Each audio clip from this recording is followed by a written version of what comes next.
So how and why did not being able to cook come to be a reason to be proud for some women? So for a long time, this has really baffled me, especially a long time ago when I was single and I had a better skin complexion and I was much more well rested than I am now. This has really baffled me, and it has done so for years. So why do some women feel like them not being able to cook is some sort of a bragging right? Why do they feel that it's something to be commended on? And I used to, like I said, when I was much younger and when I was single, I used to go on dates with some ladies, and some of them used to brag to me with the fact that they do not cook. That, oh, I don't cook, and I don't plan on ever cooking, ever learning to cook, and so on. And I was dumbfounded when I heard this. And they were also gesturing like this with the huge claws, you know, the very very long fingernails. And I used to think that okay, it's somewhat a blessing in disguise because I wouldn't want to have to chew on one of those fingernails that accidentally finds its way in the food. But on the other hand, it was baffling because I couldn't understand why a functioning, supposedly adult, man or woman doesn't matter, would brag about not having a sort of adult skill. I mean, it would be like, considering gender roles this time, yes, it would be like a man bragging that he can't change the tire on a car. Why would you do that? I mean, okay, you may not know how, because we no one knows everything there is to know, and we do not have all of the abilities that are possible. But why brag about it? That was the baffling part. Why brag about it? I mean, okay, you don't know how to do that, whatever, but why brag about it? And the reason is that the relationship to food and the relationship that we humans have with food is one that is extremely powerful, and it is one that is extremely emotional. I mean, there is a survival side to eating. Of course, you don't eat, you're going to eventually die. But there is also a really, really powerful emotional connection that we have with food. And what the modern world has done, and especially feminism has done, especially ever since feminism got perverted into this toxic version of it that we have today, is that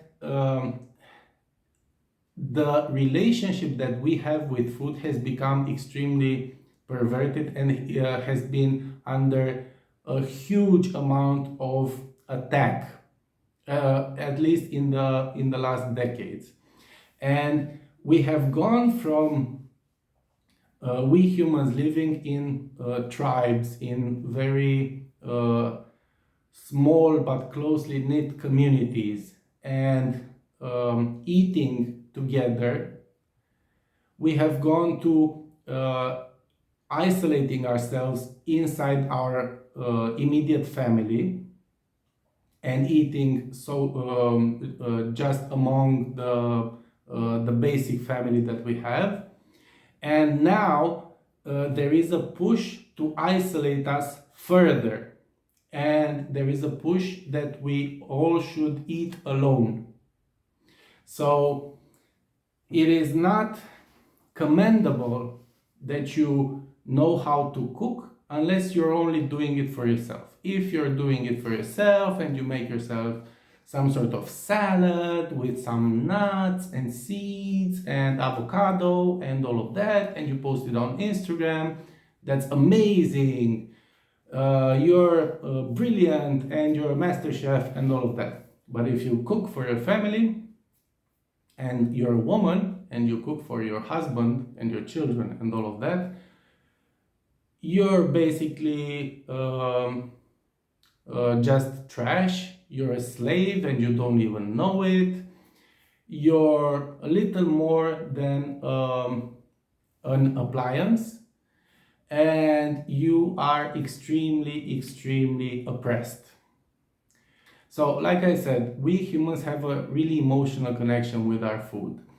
And when you cook for your family, man or woman, you are providing not just sustenance to your family, but you're providing a very complex emotional connection inside that family.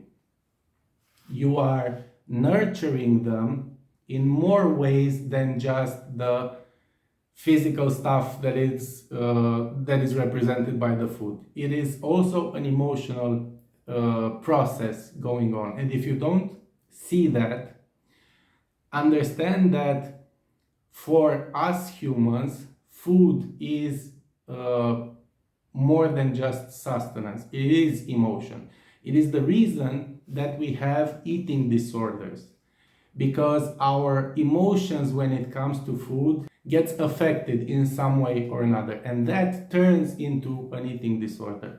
If we didn't have an emotional connection with our food, we wouldn't have eating disorders. There would be nothing to be disordered. Okay? And like I said, feminism has put its sights on the relationship people have with their food and the relationship that we have with our food inside our family.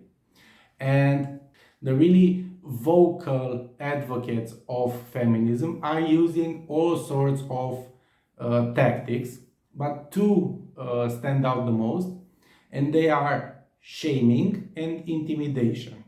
Shaming is usually used on women because women, as opposed to men, are more dependent and have more need of social acceptance simply by the way that they are structured.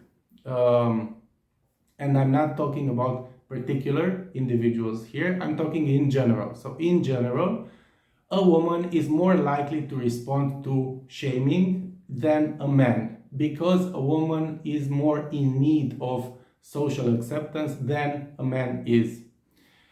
And this shaming takes the form of, but you don't even know that you're oppressed. You are cooking for your husband and your children. You are basically no more than an appliance.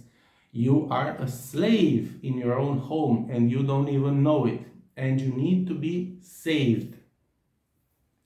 Whereas when it comes to men, the tactic mostly being used is intimidation. Because like I said, shaming is not bound to work as well when it comes to men, but intimidation does. And intimidation takes the form of you being called sexist, you being called misogynist, you being called unevolved, you being called someone from the Stone Age, you being called all sorts of things until something sticks. Okay? So you opening up the subject of her cooking is a sign of you being a representative of the patriarchy that only wants to oppress women and all of that, and only wants to use women for his own benefit. That's intimidation.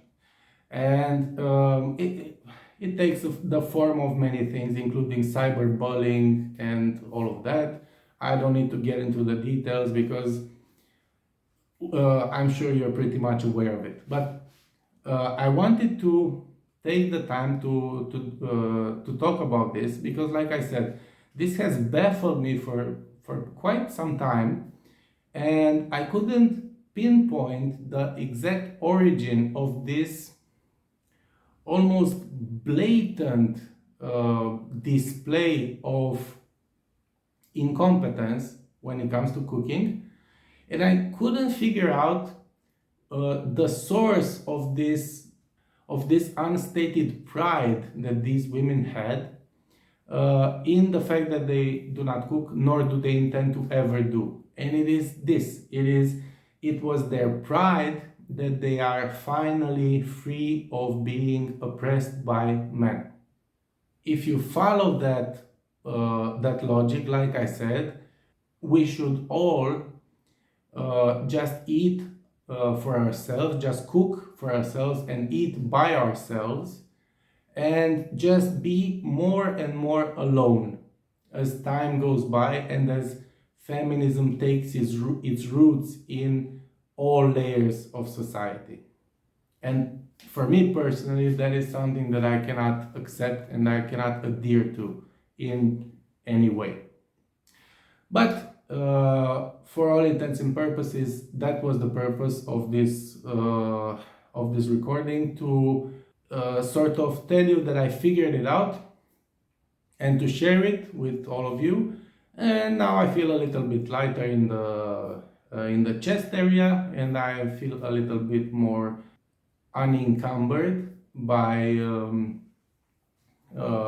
these thoughts and by these dilemmas. And I hope that it was somewhat useful to you as well.